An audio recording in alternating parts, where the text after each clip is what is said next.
Hello, I'm Dango Rose. Welcome to the Mountaineer Podcast, where everybody's listening.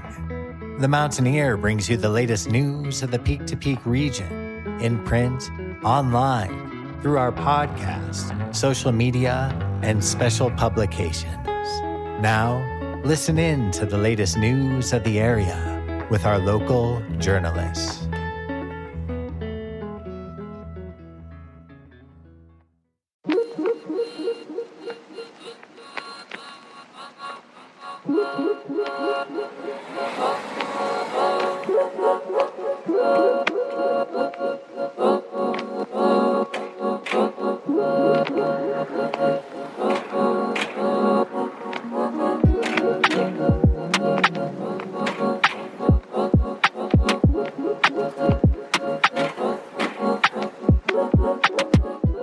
The song that you are currently listening to is called Cruise Control, and it is from the latest album by Zach Shipkovsky, otherwise known as Zubnotic, and Anders Holmgren, otherwise known as Madlow. The album is called As Above, So Below, and you can stream it as well as other releases from Zubnotic wherever you get your music, including Zubnotic's latest single, Tuesday's Blues. Zubnotic is currently not performing in the Peak to Peak area anytime soon, as he and Madlow are currently roommates in Washington State, but hopefully they'll be back in the Peak to Peak area very soon. For more information about Zubnotic and his latest releases, be sure to head to his website at unitedmasters.com/a/Zubnotic.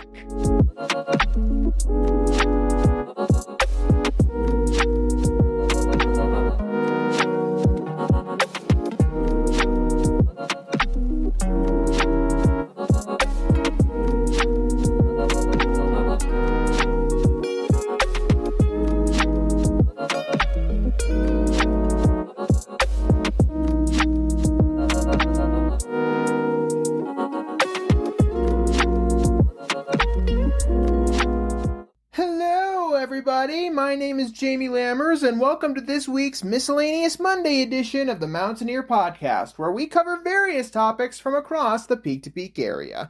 This week, I have two interviews for you, one from the Carousel of Happiness and one from Teens Inc. Let's go to the Carousel of Happiness first. Our first guest, do you mind introducing yourself real quick? Yeah, my name is Melody Baumhover. I'm the executive director here at the Carousel of Happiness. And you guys are hosting a circus event very soon, is that correct? We are going to put on our second annual Circus Fundraiser. So it's a circus and a carnival. There's carnival games in the morning, dollar games. We'll have ring toss. We've got a skee ball game, knocking down cans, and then a few other fun ones, like our maintenance guys built Nerf dart gallery for us. Then at 1 o'clock, we have a circus show, and we have a circus troupe from Denver called Circus Foundry LLC that'll be coming to do our 2 circus shows for us. They've created these shows just for our events, so they're unique to this event here at Chipeta Park. And they do all acrobatics, aerial stunts, kind of like Cirque du Soleil. There's no animals involved. It's all people, humans, so they'll do human pyramids. There's a pole that they climb up, Chinese pole, as well as, I don't even know what it's called, but the silk rats where they dangle and spin in the air from the big silk ribbons. So it should be a lot of fun. So there's a show at 1 o'clock that's an hour long, and then there's a show at 4 o'clock that is 90 minutes that we recommend for ages 12 and up just because of the longer show. So how did last year go? How did you set up the event? How many people showed up? And what made you decide to do it again? The first year, we were all very brand new to this and doing a circus event rather than just a small little carnival. Back in the early years of the Carousel, when it first opened, they did host what they called Carousel Days in August. That was a kind of collection of carnival games here around the Carousel. And that ended up not being able to be continued for various reasons, mostly because of the lack of space that we have here. And so last year, we happened to have a board member that is friends with one of the acrobats on the circus troupe, so we were able to get that connect with them, and we decided to do it at Chipeta Park and try to get the whole town involved and down there. So last year was just so much fun. We had everybody telling us when they left, we had so much fun with these carnival games. It was the best. We had parents and kids playing the games, not just the kids. And then they would compete and fight against each other, and that was really cute to see. And they all wanted us to do it again. So here we are doing it again year 2. We've still got that same circus troupe on board, and we're looking forward to a bigger and better event because we'll have even more carnival games. This year we've made all of our own carnival games. Last year we borrowed some from different people. And so this year we have all the games now and we're set to go into the future with these games. And last year one of the big hits was cotton candy. So we've got Sweet Sue's that'll be coming and doing just snack type of food. So popcorn, cotton candy, hot dogs, and drinks. And the cotton candy was a big hit. We sold out last year. So you said that this year you were able to make your own carnival games instead of having to borrow any. How did that process work? Yeah, we're lucky enough to have a wonderful maintenance crew. They're both part-time in this, so they have regular jobs, and then they also help out on the maintenance of our carousel here. And they have young kids. Both of them have 2 little kids. And so I tasked them with coming up with some fun games for us. So I gave them a few ideas, and then they came up with a few of their own. So we did it in-house. We just had those guys go to Ace Hardware, buy some plywood and such, and build them up. Will this year's event be similar to last year's? Yes, it will be very similar. We're starting a little bit earlier in the day than we did last year because we had that feedback. So we're starting at 10 a.m. this year. And that whole carnival part is very similar. Where we've got dollar carnival games. We've got Susie Cusey, our face painting clown, back to do face painting. And the only main difference is with the circus shows. So last year we did one circus show geared towards kids and one circus show geared towards teens and adults. And this year we decided that we wanted to bump that later show earlier in the day. So we've shifted the whole event kind of up a bit. And that second show is not just geared towards teens and adults. Like I said, it's for ages 12 up, but you could definitely attend with a 10 or 11-year-old if you wanted to. Like I said, it's just about the length of that time. But so last year, that evening show had a very, not like inappropriate theme, but an adult theme where it was based around work and escaping the humdrum life of working in an office and figuring out who you are and breaking the mold. And so that was a concept that might have gone over kids' heads, whereas this year that second show is going to be more understandable for that younger audience, and it starts at 4. So it wraps up just in time for dinner, and people can go out and patron our local businesses for dinner if they want. So who's been in charge of organizing this particular event? That would be me. We do have a fundraising committee, so 2 of our board members are on that fundraising committee, as well as a volunteer in town. And the 4 of us are the main organizers for all of our fundraising events here at the Carousel. Our main ones being this circus event in the summer, and then we have a more typical gala-style dinner event in the fall. And Melody, I'm curious, how long have you been involved with the Carousel of Happiness? I've been the executive director here since 2021, and that's when I started working here, and it's been a great 3 years. This is one of the most amazing places in town, and it's great to share it with everybody every day. I originally was working for the farmers market part-time as their market manager in 2020 and 2021, and then the Carousel was looking for a new director, and so I jumped in over here. Is there anything that you hope people will take away from coming to this particular event if they want to enjoy the experience? I think mostly we want to just have an event where everybody can get together as a community and have some fun. We do have a lot of events going on in Nederland this year, and I think this is one of the more family-friendly events where kids of all ages from 6 months to 65 years old are going to come and have something fun to do. Like I said, those carnival games, even the adults were getting into it. And then the circus shows, some of the adults were like, oh, it's just going to be a kid's circus show. And they were so impressed with the acrobatics that they realized, oh, this was just as much fun for me as it was for my little 5-year-old. So really, it's just a way to build community, raise some fun. Our mission here at the Carousel is to inspire happiness and well-being through the stories and experience we share. And so this event really does do that. It gives us all a place to have fun, have an experience together, and then that in turn produces happiness, community building, and well-being. I'm also curious why you ended up choosing Chipeta Park as the venue for this particular event. You know, we did consider Garcia Field, but we did feel like Chipeta Park being closer to the Carousel was going to be more recognizable when we did the event, that, hey, this is hosted by the Carousel. As well as last year, there was some construction going down at Gercio Field, and so we couldn't use that field last year. And so for consistency's sake, we've just done it again in Chipeta Park. And in talking with the parks manager about last year and this year's events, it seems to be a great place to do it and really showcase this beautiful park that we have in town. Is there anything else you'd like to add before we move on to our next guest? I do want to thank our sponsors for the event. Distinct Realty, Dan Vollmer and the Mountain Real Estate team has been really wonderful in supporting us last year and this year with a sponsorship to help get this event up and running. I also want to thank B&F, who is one of the last independent grocery stores and our only grocery store here in Nederland that is full service grocery store. And our in-kind sponsors, the Mountaineer, of course, and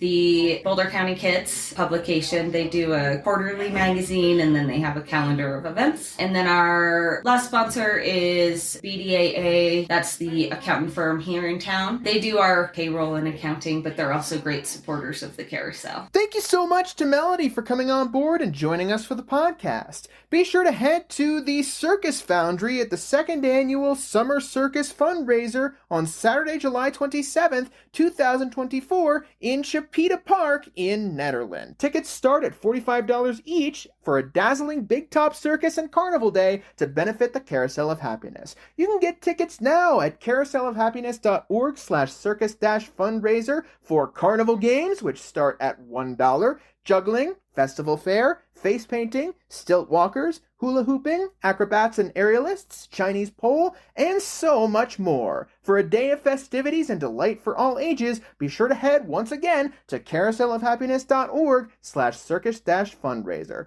Special thanks once again to the sponsors of this year's event: Distinct Real Estate, B&F Mountain Market, Boulder County Kids, The Mountaineer, and Boyer D'Alessandro and Associates, otherwise known as BDAA. The carnival runs from 10 a.m. to 1 p.m., and at 1 p.m., the Circus Pirates Family Show starts. It's a 60-minute show designed for a young audience featuring the 7-ensemble circus artist cast. Experience amazing acrobatics, silliness, and jokes, and maybe a chance to get out of your seat and onto the stage. It's fun for all ages. You can also check out the Cirque Noir show, the afternoon show, at 4 p.m., a 90-minute show with an intermission featuring the 7-ensemble circus artists cast. Here you can experience heart-pounding stunts and acrobatic feats as Circus Foundry showcases their amazing talents. Recommended for ages 12 and up. For more information about the fundraising event and where you can park, be sure to head once again to carouselofhappiness.org/circus-fundraiser. Before we move on to our next interview, here's an ad break. Does talking with your teen ever feel like a game show with unpredictable twists and turns? Well, it doesn't have to be. We're pulling back the curtain and revealing winning tips for parents to take their relationship with their teen to the next level. Because a stronger bond not only keeps them healthy, but also adds more joy to your relationship. Ready to level up your parenting game? It's time to connect more. Head to forwardtogetherco.com for expert tips, videos, and guides. Build stronger connections starting today, because parenting should be a winning experience. Welcome back. And now, let's get into the second interview of the week. This time, I actually have a very special guest anchor for you guys, as Miles Wade is going to be interviewing our next two guests. Miles, take it away. Welcome back to the Mountaineer Podcast.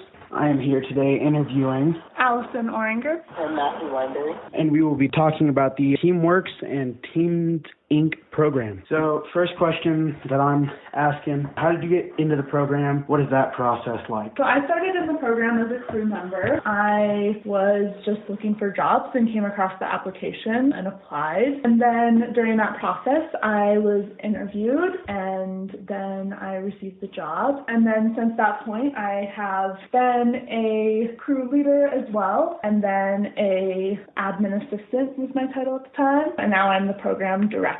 Matthew. Perfect, yeah. So I was first introduced to the program by one of the past program directors who came to my high school back when I was 16 and talked about the program. I was looking for applications, so I applied. This was 2019, and I was a crew member for 2 years, starting that summer, and then after that I became a junior crew leader, and then starting last year, I've been a crew leader ever since. Very cool, very cool. So I got my next question here. How did you set yourself up to get accepted? What extra work did you do? So for my current position, I think a big reason that I got it was my experience having been most positions within the organization. And then I also spent a season working with City of Boulder doing trail work for them. And I think that was a big help as well in getting my position. And then I additionally worked with Teens Inc. as a program manager, working with Chinook, which is an alternative high school. And all of that just made it so that I had a lot of experience working with Teens Inc. and a lot of experience working in the field as well. Yeah. Fantastic. Yeah, I personally did not have any experience when I first started out. This was my first job. I think that's one of the fantastic things about our program is that you are able to gain experience and develop your position as you go. So main reason why I am a crew leader is because I have been able to have this experience with Teamworks for so long, this is my 6th year working here, so I know pretty well how the program runs and what types of projects we work on, but other crew leaders might join with experience in other departments, as Allison said, or with other organizations, or sometimes just with an interest in this program, an interest in contributing to a community and working with youth and stuff like that. Yeah, and one thing within Teamworks is we really aim to have youth who are part of the program take on roles as crew leaders and program managers and things like that, and so we try to set up crew members and junior crew leaders with those skills so that they'll have all the skills to be able to take higher positions within the organization. And we got one final question here. So what do you guys do during the day? Yeah, so being the program director, my position is mainly based in the office. So I spend all of my time on call, so responding to calls from crew leaders in the field with incidents and emergencies. And then I also do all of the communication with different project partners, crew members, and crew leaders. So that's a lot of sending and replying to emails. And then I also do a lot of planning for some of our bigger events. So I plan for Diversity, Equity, and Inclusion Day, which is an all-staff training led by an out-of-company resource. And then I also plan for Education Day, where we have guest speakers come and talk about different careers, conservation issues, and life skills. And then we also have a celebration day at the end of the season where we give out different scholarships associated with being a part of our program and have guest speakers who talk about past experiences working with Teamworks. And we look at all the photos from the season and have some cake, which is really fun. And so during the season, I'm mainly just corresponding with all of the different groups of people involved in the organization and making sure that everything runs smoothly. And then during the off season, I'm the only year-round position working solely with Teamworks. So I am in charge of doing a lot of the partner communication and getting different contracts aligned with them. And then I also am in charge of all of the hiring. So I hire 75 different youth, 12 different crew leaders, and then some different admin positions as well throughout the off season. And then I also spend that time doing a lot of things just involved with the logistics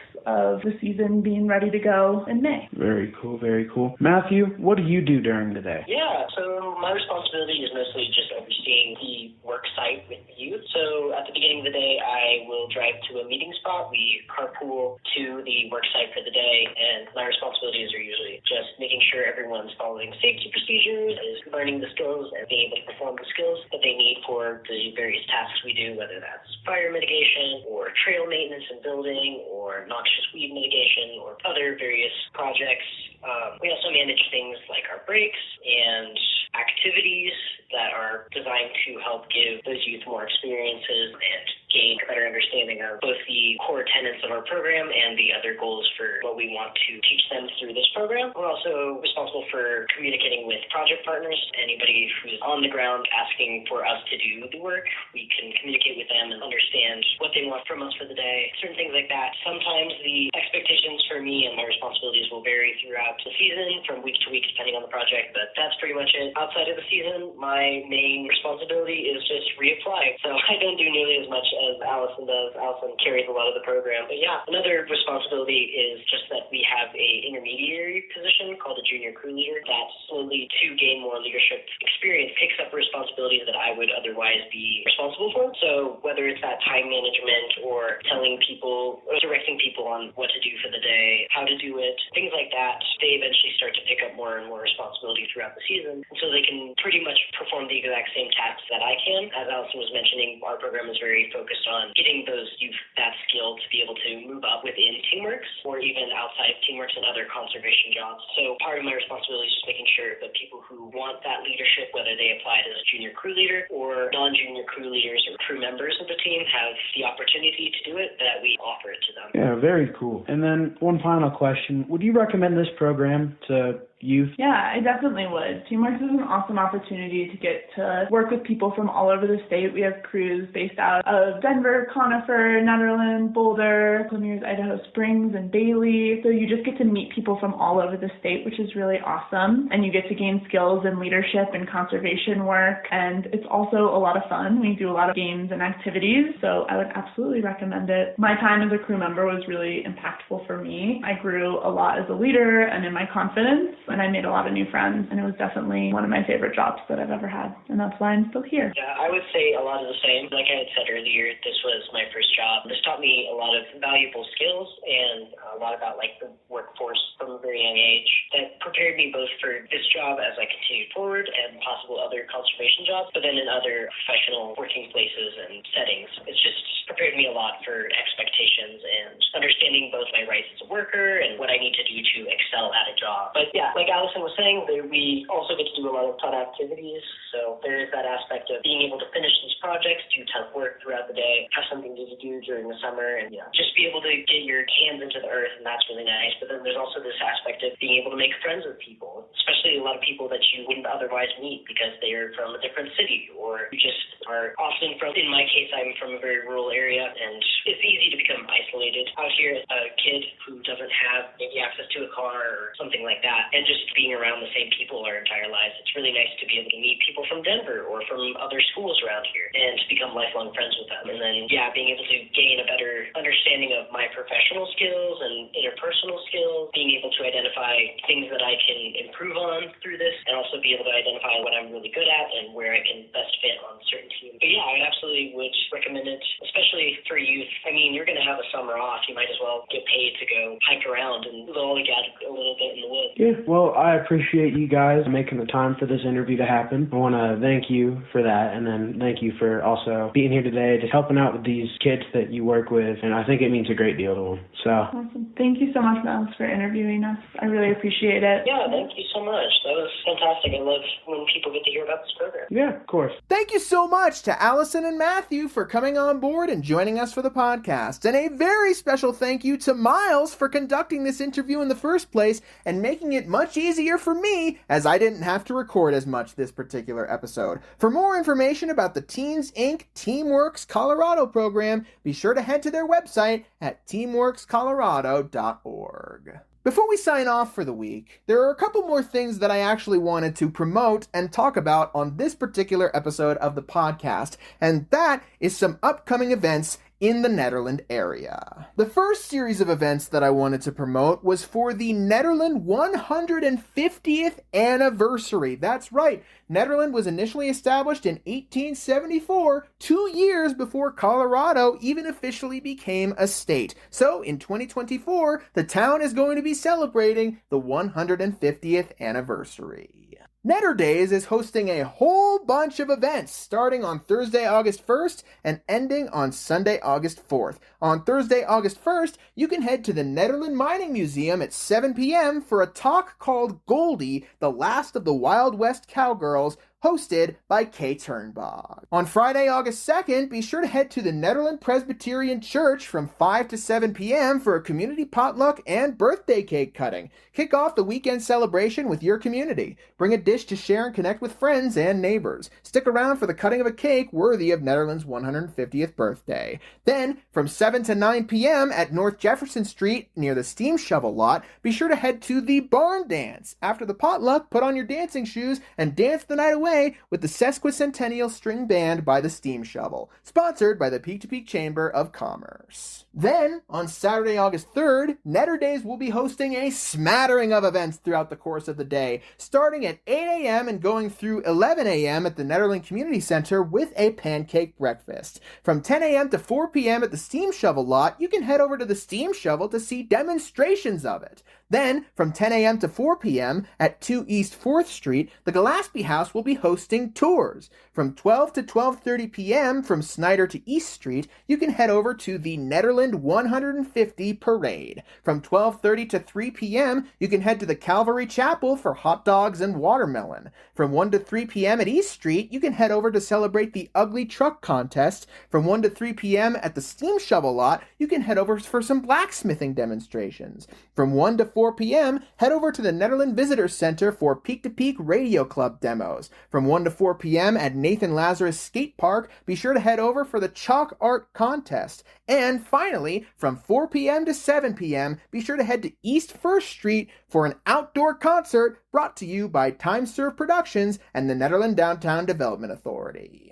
And finally, to conclude the events, on Sunday, August 4th at 10 a.m. at the Chipeta Park Pavilion, the Community Church will be holding a joint service for all who are wanting to attend. From 1 to 4 p.m. at the Caribou Shopping Center, you can see a classic car show, an amazing array of classic and antique cars from around Colorado. And finally, at 3 p.m. at the Nederland Town Hall, the 150th anniversary celebration will conclude with the sealing of a 50-year time capsule. They'll be placing a number of cultural items to show the Nederland of 2074 what we feel is important to share with the future. These events and more are happening in Nederland as part of the Nederdays 150th anniversary celebration. And for more information about these particular events, you can head to the Nederdays website at nederdays.com/ned150. The reason why I'm promoting the Nederdays 150 celebration in this particular episode of the podcast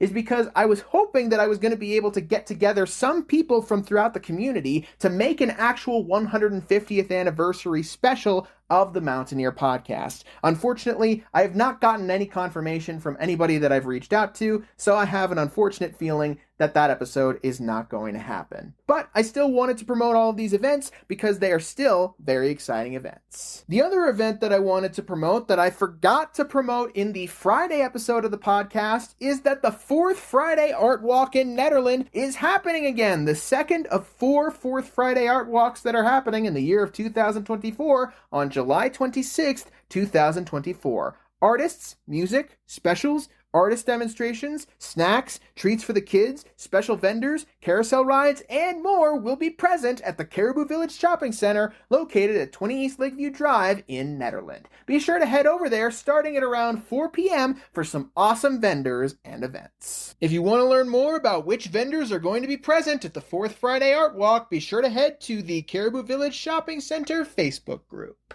Those are the big things that I wanted to make sure I got into this week's Miscellaneous Monday edition of the Mountaineer Podcast. So thank you to everybody who has tuned in this week for this really exciting episode of Miscellaneous Monday. I have been teasing a special episode of Miscellaneous Mondays for a couple weeks now, and I have a very good feeling that that episode is going to be out next week. I am super excited for that episode, and I hope that all of you guys are too. In the meantime, if you want to share this podcast around with friends, family, or whoever else you want to share it with, be sure to head to the mtnearpodcast.buzzsprout.com for a huge link to all of the episodes of the podcast, or you can head to the mtnear.com/the-mountain-ear-podcast for shareable links to all of the platforms that our podcast is available on. And finally, if you want to be involved in the podcast in any way, whether you want to be interviewed as a musician or a businessman or a local of the area,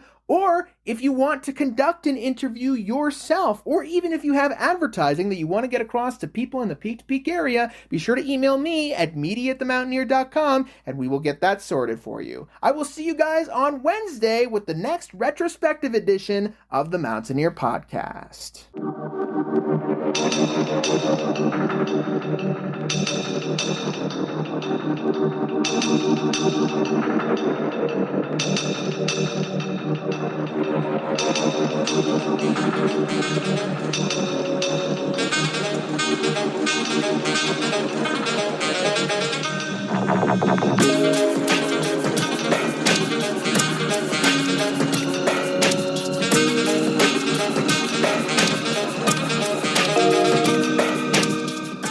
The song that you are currently listening to is called Tuesday's Blues, and it is the latest release from Zach Zhivkovsky under the name Zubnautic. And you can stream it as well as other releases from Zubnautic, including the latest album, As Above, So Below, in collaboration with Anders Holmgren, otherwise known as Madlow, wherever you get your music. Currently, Zubnautic is not performing in the Peak to Peak area as he is roommates with Madlow in Washington State, but hopefully they'll be back in the Peak to Peak area very soon. For more information about Zubnautic and his latest releases, be sure to head to his website at unitedmasters.com/a/Zubnautic.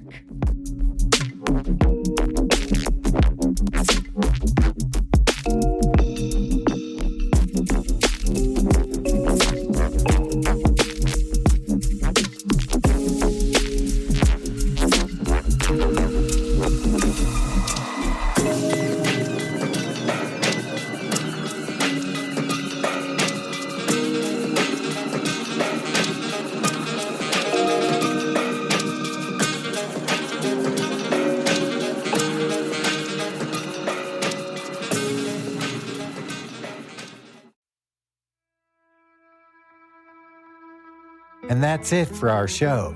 Subscribe online to get more access to more news, weekly updates to our community calendar, and a link to our YouTube channel by visiting themountaineer.com. Be sure to use the coupon code PODCAST when subscribing for a 10% discount, only available to our listeners.